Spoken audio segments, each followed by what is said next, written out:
তো গত কয়েকদিন আগে বলেছিলাম না যে আওয়ামী লীগ আর বেশি দিন মাই খাইব না, ঘুরে দাঁড়াইবো বলছিলাম, মনে আছে? ওই যে দেখেন মিরপুরে আমি ভিডিও করার 2 দিনের মাথায় মিরপুরের এই ঘটনা। এটা হলো বাংলাদেশে 15 বছরে প্রথম, গত 15 মাসে প্রথম একটা ঘটনা যে এই এনসিপির ভাইয়েরা নিউজে তো লিখছে এনসিপির কথা, তো আমি জানি না এনসিপি প্রসঙ্গে আমি আসতেছি। তবে এনসিপি হোক, বিএনপি হোক, যেই হোক না কেন, বুঝছেন, এগুলোর আসল পরিচয় হলো দুষ্কৃতকারী, এইগুলোর আসল পরিচয় হলো ক্রিমিনাল। তো এরা কি করছে, মিরপুরে এক বাড়িতে গেছে চাঁদা চাওয়ার জন্য। তারা গেছে কোথায়? মিরপুরে এক বাড়িতে চাঁদা চাওয়ার জন্য। এখন ওই যে গত 15 মাস ধরে তো তারা বিভিন্ন জায়গা থেকে চাঁদা উঠাইছে আর খাইছে, চাঁদা উঠাইছে আর খাইছে, এবং এগুলো নিয়ে লাখ লাখ কোটি কোটি টাকা তারা জমাইছে। তো এখন মনে করছে যে আগে যেমনি চলছিল এখন সেভাবেই চলবে। তো এখন গেছে মিরপুরের ওই বাড়িতে চাঁদা তুলতে লেগে একেবারে 6 ডালে লুলা বানাই দিছে, বুঝছেন, একটা দুইটা না, পুরা 6 ডালে লুলা বানাই দিছে। আমি নিউজটা পড়ি, মানে রাত্রে ঘুমাতে যাওয়ার আগে আমার নিউজটা চোখে পড়ছে, বুঝছেন। তো দেখার পর আমার এত ভালো লাগছে যে মানে কালকে বা রাত বেশি হয়ে গেছে তো ভিডিও করতে পারি না। আমি ভাবছি যে সকাল হোক, সকাল আপনাদের এই গুড নিউজটা দিব।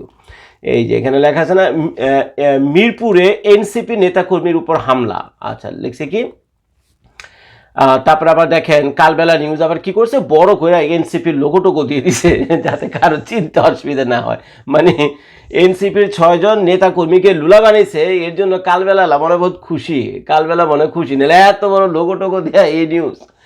এখানে লিখছে রাজধানীর মিরপুরে জাতীয় নাগরিক পার্টি মানে এনসিপির 6 নেতাকর্মীর উপর হামলার ঘটনা ঘটেছে শনিবার 20 ডিসেম্বর সন্ধ্যায় মিরপুর 2 পানির ট্যাঙ্কি এলাকায় এই ঘটনা ঘটেছে। মিরপুর 2 পানির ট্যাঙ্কি এলাকায় সন্ধ্যায় পুলিশকে সঙ্গে নিয়ে আওয়ামী মুক্তিযুদ্ধ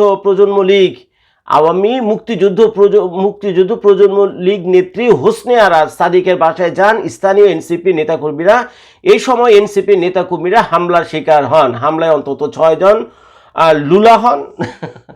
আমি কইতেছি না, ওই যে কইছে এনসিপি আলা কইতেছে হামলায়, ওই যে দেখেন লেখা আছে হামলায় 6 জন লুলা হয়েছেন। তাদের উদ্ধার করে শহীদ সোহরাওয়ার্দী মেডিকেল কলেজ হাসপাতালে ভর্তি করা হয়। আহতদের মধ্যে মানে লুলাদের মধ্যে একজনের অবস্থা অত্যন্ত গুরুতর, তার যে কোনো সময় তার পা কেটে দেওয়া হতে পারে। আচ্ছা, তো উন্নত চিকিৎসার জন্য তাকে জাতীয় নিউরোসায়েন্স ইনস্টিটিউট হাসপাতালে পাঠানো হয়। রাতেই আহতদের খোঁজখবর নিতে হাসপাতালে যান এনসিপির সিনিয়র যুগ্ম আহ্বায়ক আরিফুল ইসলাম আদিব ভাইয়া।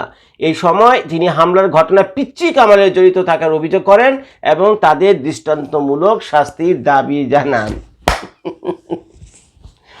ভাই এইসব নিউজ দেখলে মনটা ভরে যায়, আমাদের ইউনুস চাচারা দিয়ে তো কিছু হবে না। ইউনুস চাচা তো গত 15 মাসে যে অরাজকতার সৃষ্টি হয়েছে বাংলাদেশে, এগুলো বন্ধ করার জন্য কোনো উদ্যোগ আমাদের ইউনুস চাচা নেয়নি। এখন নিজেদের প্রতিরোধ নিজেরাই করেন, কি আর করার ভাই। ন্যায়ের পক্ষে আমি সবসময়, যারা অত্যাচারিত হয় আমি সবসময় তার পক্ষে, এবং আমি আইনকে শ্রদ্ধা করি। কেউ যদি অপরাধ করে, যে ও আমার বাপ হোক, কেউ যদি অপরাধ করে, এর জন্য বাংলাদেশের আইন আদালত আছে, আপনারা আইনের আশ্রয় নেন। যখনই কোনো আইন নিজের হাতে আপনি তুলে নিতে চেষ্টা করবেন, মনে করবেন আজকে আপনি নিজের হাতে আইন তুলে নিতে চাইছেন না, 2 দিন পর যে কিনা ব্যক্তি অত্যাচারিত হইতেছে বলছেন, সেও তো আসবে, সেও তো পাল্টা মাইট দেবে। বলছিলাম আমি আগের ভিডিওতে, 2 দিন যায়নি এই যে পাল্টা মাইট। 6 জন নেতা কর্মী, এনসিপি 6 জন নেতা কর্মীকে লুলা করে দেওয়া 4টিখানি কথা না রে ভাই, 4টিখানি কথা না। তার মানে আওয়ামী লীগের ভিতরে সেই সাহস ধীরে ধীরে চলে আসছে যে না, এভাবে আমরা কতদিন মাইর খাবো। এর চেয়ে ভালো ওরা গেছিল চাঁদা নেওয়ার জন্য। আরে ভাই, ওরা কি করছে, এই যে 6 জন নেতা কর্মী গেছে, আরো 10-12 জন আরো বেশি হবে, মাইর তো খাইছে হলো 6 জন, লুলা হয়ে হাসপাতালে গেছিল 6 জন, গেছে আরো অনেক বেশি।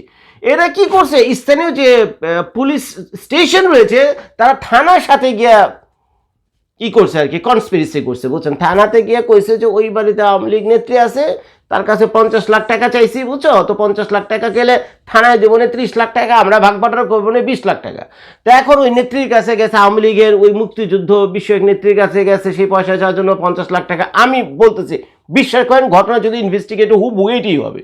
টাকার অঙ্কটা কম বেশি হবে, কিন্তু টাকার এই ডিস্ট্রিবিউশন নিয়ে, বুঝছেন, টাকার ডিস্ট্রিবিউশন নিয়ে যে একটা ঝামেলা হয়েছে, এতে কোনো সন্দেহ নাই। তো হয়তো সেখানে গেছে, এখন নেত্রী ভাবছে যে কিরে, আর তো না বহুত মাইর খেয়েছে, এই দেশ তো আমারও, আওয়ামী লীগের শেখ হাসিনা খারাপ হইতে পারে, 2-4 জন মন্ত্রী উপমন্ত্রী খারাপ হইতে পারে, সারা আওয়ামী লীগ তো খারাপ না, এটা ভাই আমারে বই কেনা গাইলেন না, আমারে আওয়ামী লীগের দালাল টালাল না। এটা তো ভাই জাতিসংঘ বলতেছে, এটা তো অ্যামনেস্টি ইন্টারন্যাশনাল বলতেছে, এটা হচ্ছে বিভিন্ন হিউম্যান রাইটস অর্গানাইজেশনগুলো হইতেছে, তারা তো একই কথা বলতেছে যে অল্প কিছু লোকের দোষে একটা এত বড় একটা দল আওয়ামী লীগের মতো একটা দল তাদেরকে নিষিদ্ধ করা যায় না, তাদেরকে নিষিদ্ধ করা যায় না, এটা অন্যায়। শুধু তো নিষিদ্ধ না, এদেরকে পুরা মাইনের উপরে রাখছে এবং দৌড়ের উপরে রাখছে এবং আইন কানুনের মাধ্যমে না, অপরাধ করছেন বিচার করেন, আইন আদালতে যান, কিন্তু আপনাদের তো ব্ল্যাকমেলিং শুরু করছেন, কার থেকে পয়সা খাবলে কি কত মারবেন বুঝছেন, এগুলো চিন্তায় আছেন। তো এগুলো 15 মাস ধরেই এই এনসিপি, এই মুক্তিযুদ্ধের জুলাই মুক্তিযোদ্ধাদের ডিম ফিটা যে বাচ্চাগুলো বেড়েছে, এর ভিতরে একটা বাচ্চা হলো এনসিপি, বুঝছেন। তো এরা কি করছে, বিশেষ করে এনসিপি নামগুলো আমাদের সামনে বেশি আসছে, আর বাকি যে দলবলগুলো আছে এগুলোর নামও আছে। তো এর একটাও আসলে এই জুলাই যোদ্ধাদের চেতনা যা থিম ছিল, স্পিরিট ছিল, এই জুলাই যোদ্ধার স্পিরিটের ধারে কাছে গেলে একটা নয়, এরা শুধুমাত্র ফায়দা লোটার জন্য আইছে। এই এনসিপি দল বলেন, যাই বলেন, এই যে প্রত্যেক দিন এনসিপি দল কি যে গালি খায়, কি যে গালি খায়, প্রত্যেকটা মানুষ থুতু দেয়, বুঝছেন, প্রত্যেকটা মানুষ এনসিপি দলটাকে থুতু দেয়, মানে খুব কষ্ট থেকে থুতু দেয়, বুঝছেন। প্রত্যেকটা মানুষ এনসিপিকে থুতু দেয়, বহুত কষ্ট দেয়, কারণ বহুত আশা ভরসা ছিল এই দলটার ভিতরে। আমরা ওই যে বুড়া বুড়া নেতাকর্মী, রাজনীতিবিদ, পলিটিশিয়ান, এদেরকে বাদ দিয়ে আমরা ইয়াং আর আমি দেখলে তাহলে সালে বুড়াগুলোই ভালো, ইয়াংগুলো তো সালে আরও খারাপ, ইয়াংগুলো তো সালে আরও খারাপ। এখন দেখেন দিনে দুপুরে থানায় গিয়ে তোদের দরকারটা কিরে, এই বেটা এনসিপি আলারা তোদের দরকারটা কিরে, থানায় যাওয়া, থানায় গিয়ে পুলিশে নিয়ে আসা, আহো আহো আহো ভাই ওই বাড়িতে নেত্রী আছে, তারপর তোমরা গেছো কি, তোমাদের সাথে ভাগ বাটার মেলেনি, ওই মহিলার চাইছে 50 লাখ টাকা, মহিলা দিছে একটা উষ্টা, কি তোদের টাকা দেবো। তো মহিলা কি করছে, চালাকি করে ওদেরকে 50 লাখ টাকা নিয়ে দিয়া, ওই প্রত্যেক এলাকায় তো সন্ত্রাসী আছে তো ভাই, প্রত্যেক এলাকার সন্ত্রাসীরা কিন্তু নিজ নিজ এলাকায় খুবই স্ট্রং। সে কি করছে, ওই 50 লাখ টাকা থেকে 10 লাখ টাকা কি করছে, ওই ওনার আশেপাশে যত সন্ত্রাসীরা আছে ওই এলাকার আর কি, তো তাদেরকে দিয়ে দিছে, বুকটা রাখছে, বুক বলে দিছে যে আমার কাছে আইবো, এরকম এরকম আইতে পারে, তোমরা বাবার একটু দেখো, এই 10 লাখ টাকা নাও, তোমরা 4 রাস্তা খেও, সেই মেয়ে ঘটনাই ঘটছে। তো 50 লাখ টাকা না দিয়ে 10 লাখ টাকা যদি এলাকার সন্ত্রাসীদের দিয়ে দেয়, লোকাল যে সন্ত্রাসী বুঝছেন এদেরকে দিয়ে দেয়, তাহলে তো 40 লাখ টাকা সেফ, এবং ভদ্র মহিলাও সেফ, কারণ ঘটনা ঘটেছে তো তারা বাড়ি বাড়ি গিয়ে।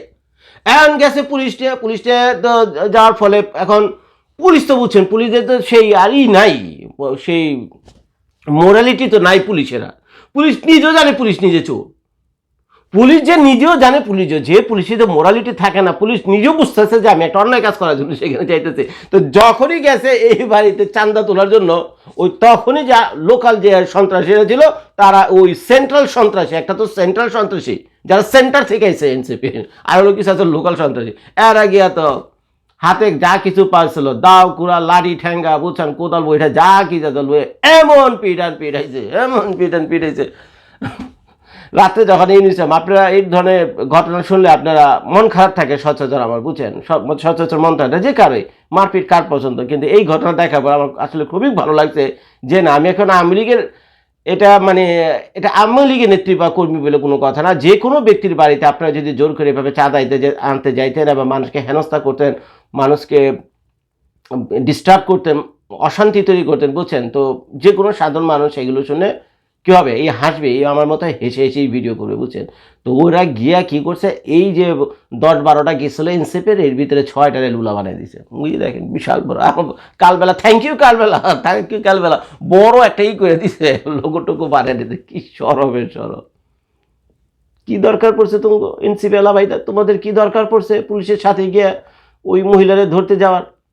পুলিশ জানে না, পুলিশ রাস্তা চেনে না, পুলিশের কাছে জিপিএস লোকেশন নাই, অ্যাড্রেস নাই, পুলিশ চেনে না, তারা তো যাবে। তোমরা গেছো কেন, তোমরা গেছো কী কারণে সেটা আমরা জানি, গত 15 মাস তো রয়ে গেছো এবং বহুত পয়সা কামাইছো, এখন আর তোমাদের পয়সা কামাইতে দেবে না। যাইও, আজকে যে 6টা উইকেট তোমাদের পড়ছে, 6টারে লুলা বানাইছে, এবার তোমরা বিভিন্ন জায়গায় যাইও। আজকে যদি এই যে আমি ভিডিও শুরুতে যে বলছিলাম না, যে এরা আমার মনে হয় না এরা এনসিপি, যদি এনসিপি সত্যি সত্যি হয়ে থাকে তাহলে তো এনসিপির জন্য খুবই বাজে একটা অবস্থা, আর যদি এনসিপি না হয়ে থাকে তাহলে এনসিপি যদি সাহস থাকে তাই সে সাংবাদিক সম্মেলন করে যাতে বলে যে 6টারে লুলা করে হসপিটালে পাঠাইছে, এগুলি ভাই আমাদের না, এই মালগুলো ভাই আমাদের না, তাদেরকে এসে বলতে বলেন। কিন্তু এই মুহূর্তে যখন আমি ভিডিও করছি সেটা তো করেইনি, বরঞ্চ এনসিপি সেটা স্বীকারও করে নিয়েছে, ওই যে লিখে দিচ্ছে রাতেই আহতদের খোঁজখবর নিতে হাসপাতালে যান এনসিপির সিনিয়র যুগ্ম আহ্বায়ক আরিফুল ইসলাম আদি। তার মানে কি, যেগুলো লুলা বানাইছে সেগুলো কারো সবাই সবগুলো হলো এনসিপি, বুঝছেন? থ্যাংক ইউ আওয়ামী লীগের ভাই বোনেরা, বুঝছেন? এখন আওয়ামী লীগ হন, বিএনপি হন, জামায়াত হন, যেই হন না কেন, বুঝছেন? আপনাদের কাছে যদি কেউ চাঁদা চাইতে যায়, আপনাদের জীবনকে অতিষ্ঠ করে, আপনাদেরকে ডিস্টার্ব করে, আপনাদেরকে অশান্তি তৈরি করে, বুঝছেন? এইভাবে মিরপুরে যেভাবে ঘটেছে এইভাবে আপনারা প্রতিরোধ করবেন। ওই ঈশের আশায় থেকে লাভ নেই, ওই বুড়া চাচার আশায় থেকে লাভ নেই, বুঝছেন তো কার কথা বলছি? ভিডিওটা দেখার জন্য সবাইকে ধন্যবাদ। আসসালামু আলাইকুম।